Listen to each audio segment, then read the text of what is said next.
name is Abdullah, but today we discuss the replacement of हर शेलिफर company की case study. हम इसमें देखेंगे कि हम मशीन को ओल्ड इक्विपमेंट को लें या उसकी जगह हम न्यू इक्विपमेंट को लेके आए। तो हमारे पास सबसे पहला क्वेश्चन है, what is the problem statement given in the case study. हर शेलिफर company is thinking about replacing its old manufacturing equipment with new equipment.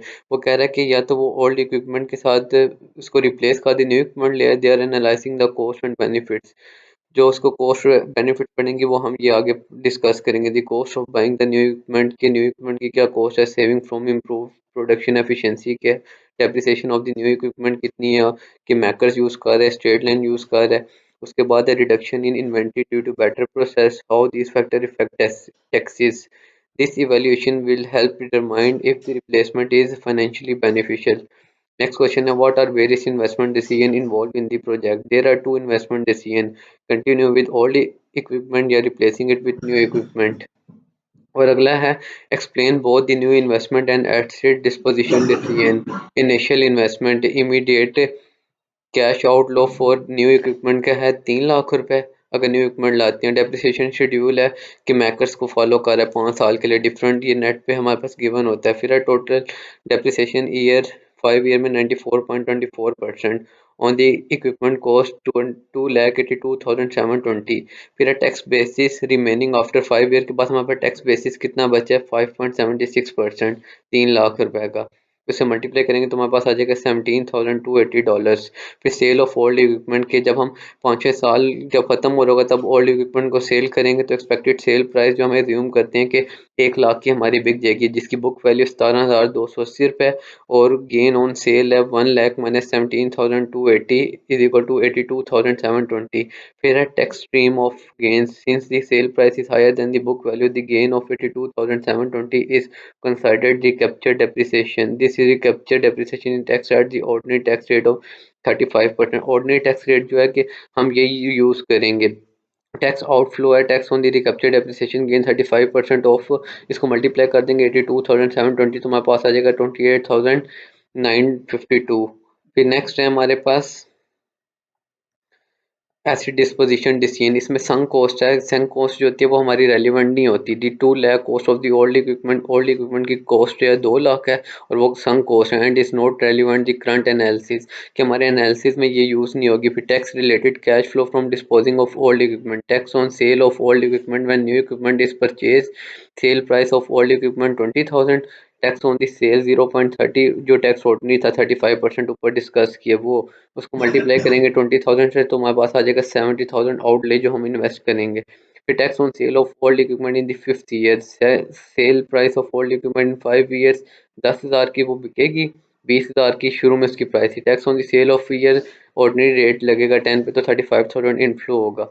Foregone cash flow from sale of old equipment. If the firm replaces the old equipment today, it foregoes the sale of the old equipment for 10,000 in 5,000। अगर वो for old equipment को नहीं लेती तो उसको 10,000 को फोरगोन करना पड़ेगा। फिर है immediate cash inflow from selling old equipment, selling the old equipment immediately leads to a cash inflow of 10,000 due to reduction in inventory. अगर वो ओल्ड इक्विपमेंट को अभी बेच देगा तो हमारे पास 10,000 रुपये बच जाएगा। फिर नेक्स्ट है, what are the effect of depreciation on sales on taxes in case of new acquisition and asset disposition decision. Depreciation and tax saving in new equipment and depreciation allow for cost separate over year, reducing taxable income. For every dollar depreciated, the company saves 0.35% in tax. ये ordinary tax ही चल रहा है। फिर depreciation can significantly reduce tax over 5 years. When new equipment is sold, a depreciation recaptures occur treatment the difference as a gain, कि जब हम old equipment new equipment को बेचेंगे तो वहाँ पर recapture होगी depreciation. The gain is taxed as ordinary income resulting in a tax outflow of 28,952. Depreciation provides tax saving during ownership, but the recapture offsets the saving when the asset is sold. Next है old equipment sale and tax outflow कितने हैं। Old equipment sold करेंगे 1,20,20 incurs depreciation recaptures due to our payment. The 20,000 gain is taxed at ordinary rates 35% resulting in a 7,000, और जो 20,000 को multiply करेंगे 35% तो हमारे पास आ जाएगा $7,000। If retain for 5 year the equipment could be sold for 10,000, resulting in additional depreciation deduction. Shall now forgone these saving an account of for lost future tax. Next हमारे पास है, are there any tax credit on a acquisition of any new equipment? No, there are not any tax credit available on acquisition of new equipment. कि हमारे पास tax credit कोई भी नहीं है अगर हम एक्वायर करेंगे. फिर है, is this project a new acquisition project और a replacement project? This is a replacement project कि हम रिप्लेस कर रहे हैं ओल्ड प्रोजेक्ट को न्यू प्रोजेक्ट के साथ. नेक्स्ट है, how the equipment will be depreciated over the life of the project? Explain the detail the various depreciation method involve. इसमें जो ओल्ड इक्विपमेंट है उसके लिए जो डेप्रिसिएशन यूज हो रही है वो स्ट्रेट लाइन है, और जो न्यू इक्विपमेंट है उसके लिए वो यूज कर रहे हैं मैकर्स को. इसमें यही डिस्कस किया हुआ, मैकर्स के रेट दिए हुए और डेप्रिसिएट एंड डेप्रिसिएशन कैसे निकाला है कि जो हमारी वैल्यू होती है उसको divided by number of year पे कर देते हैं, हमारे पास स्ट्रेट लाइन डेप्रिसिएशन आ जाती है. What are the cost implication of the old equipment? Will there be any gain on its sale? Whether the gain will be a capital gain or a recapture of depreciation?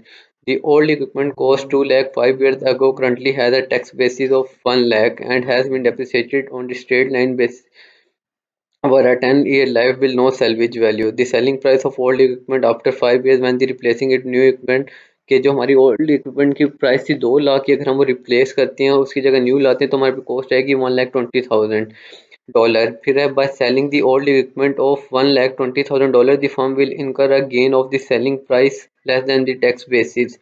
ये 1,20,000 minus 1 lakh करेंगे तो 20,000 आ जाएगी. The gain on old equipment is recapture of depreciation not a capital gain, कि इसमें हमें recapture हो रहा है, कैपिटल गेन नहीं हो रहा. फिर है, is there any some cost involve in this project? The 2 लाख dollar cost of old equipment is sunk cost and is not directly relevant to our analysis. Here, what are different cash flow involved related to tax in case of disposition of old equipment? The tax on the sale of the old equipment when the new equipment is purchased and outflow of 0.35 multiplied by 20,000, तो हमारे पास आएगा 7,000. Whereas the tax we would have been required to pay on the sale of the old equipment in the fifth year, and inflow of 0.35 multiplied by 10,000 is equal to 3,500 are the two tax related cash flow associated with getting rid of the old equipment. Next, if the firm replace the old equipment today, what will it forego after 5 years? If the firm replace the old equipment today, it forgoes 10,000 after 5 years. कि जो $10,000 5 साल बाद मिलने थे वो उसको फोरगोन कर देगा अगर वो रिप्लेस करेगा. What yearly benefit the company will earn in case of reduction in expenses when the new machine will be installed? Management anticipates selling new equipment for $1 lakh at the end of its useful 5 के use new equipment को जब वो बेचेगी उसके useful life के बाद 5 साल बाद, resulting in year two year tax saving of 40,000 and 10,000 on time inventory reduction. Old equipment की प्राइस थी सेलिंग 20,000 और न्यू इक्विपमेंट की थी 60,000, तो इसको माइनस करेंगे तो 40,000 हमारे पास आ जाएगी inventory tax saving. Next, why there is a no effect on revenue due to the change in equipment? New equipment installation impact no change in production capacity or product quality. Increase in marketing demand. Management focuses on cost reduction, tax saving, and operation efficiency. Next time, let's explain the depreciation tax shield received by the company due to this investment. New equipment installation impact है increase depreciation expense, के हमारे depreciation expense बढ़ेंगे, reduce taxable income की जो हमने tax देना होगा वो कम होगी, वो हमें टैक्स शील्ड मिलेगी. प्रोवाइड टैक्स सेविंग, तो हमारे पास depreciation expense of new equipment है 60,000 फर्स्ट ईयर, सेकंड ईयर 96,000, फिर 57,600 में ये सब. तो हमारे पास depreciation expense of old equipment straight line था 20,000. ये मैकर्स के थ्रू फॉन्ट किया था इसलिए डिफरेंट है, तो 60 माइनस 20 करेंगे तो हमारे पास आएगा $40,000, $76,000 पर ईयर. फिर इसको जो वैल्यू ये $40,000 को मल्टीप्लाई करेंगे ऑर्डिनरी टैक्स रेट से 35% से, तो हमारे पास आएगा 14,000. ये हमारे पास टैक्स सेविंग होगी, इसको हम टैक्स शील्ड भी कह सकते हैं.